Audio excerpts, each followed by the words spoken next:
Ngayon, isang mapagpalang araw po sa inyong lahat, mga madam sir, mga boss, mga lods, mga lodi, mga idol. So, another property for sale na naman po ang ipapakita ko dito pa rin po sa bayan po ng Ramos, lalawigan po ng Tarlac.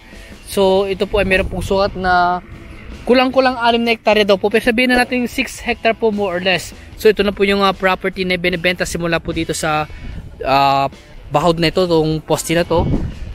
Siguro na sa mga ang haba po ng frontage po niya nasa mga 250 to 300 meters po ang estimate po namin. So ito na po yung property na binibenta at ito po yung way na papunta po sa highway. Mga ilang metro lang po ang layo niya, saka sa T-Plex exit. Kung nakita niyo po, yun na po yung T-Plex exit po, yung road po na yan. Ayun na po yung papasok po niya. So nasa mga ilang metro lang po, baka wala pang 1 kilometro ang layo po niya sa National Highway, sa Ramos T-Plex exit, tsaka sa Ramos town proper, o sa Palengke siguro nasa mga 1 kilometro lang po sa Ramos Palengke po, o sa town proper po niya. So ano po ito, farm lot o residential farm lot po siya na may mga tanim po na tubo, may part po na kulungan ng baka, tsaka may unfinished na house. Malaking bahay po yan, di lang natapos. At yun nga po, may poste, may kuryente na, may internet connection na rin po, nawasa. And siguro source of water pa dito, no, naka deep well. At ayun, may mga puno ng buko, mangga, kung ano mga nakatanim po dito sa property po na ito. So nabakante na po yung property na to. Ayan, so ang laki ng bahay na hindi natapos. Oh, siguro ano na po ito. Ayan, talagang yung may-ari talagang gusto niya nang ibenta. So ang presyo po ng property ito ay po source po namin isa 1,200 po per square meter daw po. So kaya na po bahala mag-compute sa kung magkano sa million po ito. So sabihin natin 6 hectare po, more or less na lang po yung kanyang sukat. Dahil sabi ng source po namin nga na kulang-kulang 6 na hektarya daw po ito. Ito nga po, may gate na po siya. Yun, may gate. May mga pader na po. Pero hindi po nila natapos. Yan. So sa harap lang po yung, itong part lang po ito na may pader, may gate. Hanggang doon po yung pader po niya sa bando. Pero yung frontage po niya, hanggang doon pa po sa bahay na yun. So pumuntahan po natin yung pinaka ano po niya, boundary po niya. Okay. So dito sa part na to ay bakante naman po siya. Pero tiyatam na si saan boss? Deep well yun. Oh, may deep well po sila doon. Yan, tapos dito nga po bakante po yung part na ito. Pinag-aalagaan po nila ng mga kambing, mga baka. And then sa bandang likod po niya may mga tanim po silang tubo. Ayan, unas, Ilocano. So may mga street light na rin po. Ayun na, solar street light. At kompleto na. Nakalong cemented road pa oh. Ayan, nakalong cemented road po. At yun nga po sabi ko, malapit lang po sa T-Plex, Ramos T-Plex exit, tsaka sa National Highway. And also dun sa town proper, malapit lang po siya. At ang haba ng frontage boss. Ang haba ng frontage. Ay, may power line na rin pala. Nakasolan yung power line kasi you know, yung boss, naka-electric yung ano nila. Oo, naka-electric yung ano na, yung you know, naka-electric pump yung ano niya. Yung deep well niya. Ayan po.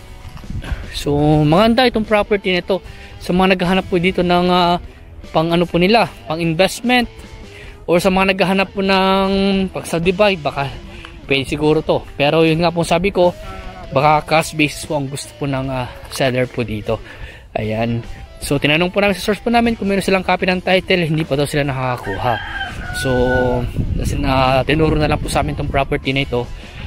Kung sakaling mag-viewing po kayo sa property na ito, ay hingi na lang po kami sa source po namin, sa mga source po namin ng copy ng title para at least makita niyo po yung ano po niya. Oh. So ibig sabihin ayun, boss, may ano pa doon, may poste ng ano, may kable pa ng kuryente. Ibig sabihin meron pa silang deep well sa banda roon.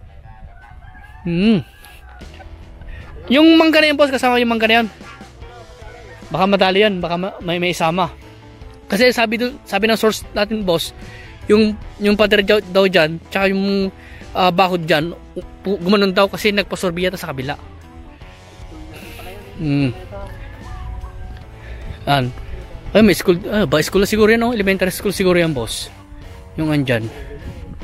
So hanggang dito po. Bali, itong pader na to, lalagpas pa daw. Hanggang dito yata sa, ano na po yan ito. Itong poste na ito. Itong ano po ito, diretso po yan. So bawagbagin na lang po ito kung sakasakali. So, ganun po, kahaba yung frontage po niya. Halos 4 na minuto kong nilakad yung frontage po ng property na ito. Ayan. So kung nakikita niyo po yung mga cell site po doon, malapit na po yung town proper po dyan. Ayun lang, maraming mga cell site, malakas ang signal. Yun nga, sabi ko talaga malapit lang po siya sa Ramos T-Plex exit. Mga ilang metro lang po ang layo po niya. Tsaka yung presyo nga po na 1,200, i-negotiate na lang po natin sa mismong seller. Paglabas mo nga lang po ng highway, papasok na eh. Exit na ng ano. Papasok na sa T-Plex. Paglabas mo na ng highway, kanto ka lang konti, andun na eh. Okay. So ulitin ko po, ito po ay 6 hectare more or less po na property na residential farm lot. At ang presyo po niya is 1,200 po per square meter. Grabe, ilang milyon kaya yun? Kulang-kulang 100 milyon na yata yung presyo. Pero try na lang po namin ibenta. Sa mga nagtatanong ba't ang mahal, ay wala po kaming magagawa dyan sa presyo na yan dahil yun na po ang sinabing presyo sa amin na aming mga source. At kung may makagusto, edi maganda. Kung wala, edi sigurado po tataas na naman siguro yung presyo nito pag dumating yung ano po, or every year tumataas kasi ang value ng mga lupa po eh, o ng property. Ayan. So maganda po dito, pwede kayong mag-alaga ng mga kambing, mga baka, mga ganun po. At sa bandang likod pwede kayong mag-farm doon, or ano yung magandang gusto yung i-develop sa property nito, ay pwede po. Wag lang siguro po yung poultry o piggery kasi malapit na po sa town proper po eh.